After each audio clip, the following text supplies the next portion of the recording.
as he spun away. 2 more slashed across his chest. The wounds weren't deep enough to be dangerous. The bloodletting intended to weaken, not to kill. The vision of a Madrid bullfight swam through his head. Picadores. Priest's left hook caught him high on the head, sending Jack staggering backward, taking another cut on his right side before he recovered. Priest followed up with a spinning sidekick aimed at his head, a mistake that allowed Jack to hook Priest's foot beneath his right arm. The leg sweep that followed dropped Priest onto his broken arm. Lifting the leg, Jack put all his power into a kick that caught Priest in the groin. As a knife again sliced at his back, Jack released Priest and lunged sideways, catching the knife wielder by the wrist and thumb.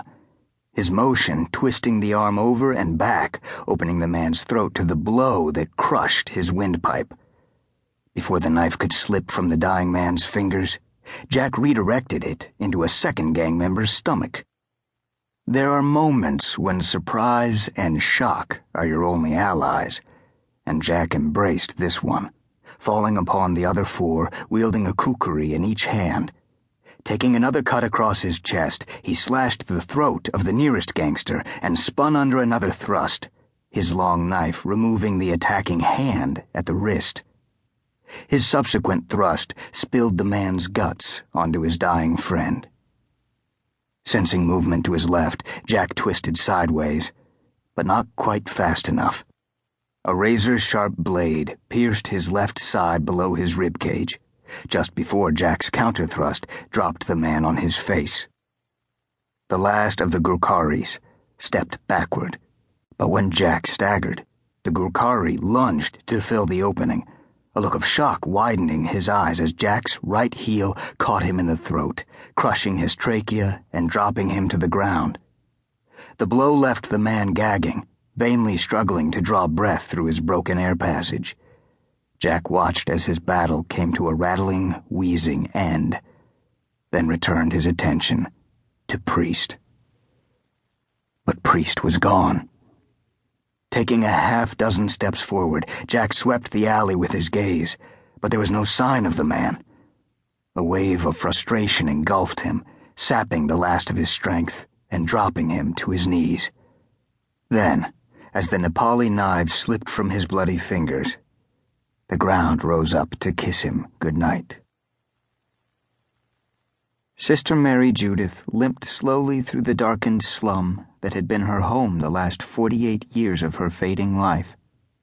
Her right shoe hurt her foot more than usual tonight, but her bunions weren't likely to get better, and compared to the poor people whose souls she sought to save and whose bodies her clinic treated, she had no complaints. Tonight, that clinic had failed a 3-year-old child and the woman whose tears still dampened Sister Mary Judith's shoulder. Malaria had taken the little girl from her mother's arms and into God's. Solara, such a beautiful name, a name that had been repeatedly sobbed into her left ear as the mother wept in her old arms. She was so lost in the memory that she failed to notice the running man until he staggered into her, knocking Sister Mary Judith to the ground. Although pain lanced through her left hand, she did not cry out, but the cry of pain from the running man followed him into the darkness. Rubbing her wrist, the sister flexed her fingers. It wasn't broken. She'd always been blessed with strong bones, and thankfully, her advancing years had failed to rob her of that blessing. Apparently, the Lord needed her bones strong so she could continue to aid these people. Struggling back to her feet, Sister Mary Judith glanced in the direction the man had disappeared. What had he been running from? Not really running, more of a barely controlled stagger, with one arm hanging limply at his side. Something had so terrified him that he had forced himself to flee despite injuries that would have curled a strong man into a fetal ball. Turning to look in the direction from which the man had come, a new thought occurred to her. He couldn't have come that far from whoever had injured him. If it had been a gang fight, perhaps others lay injured or dying. Sister Mary Judith turned her steps in that direction.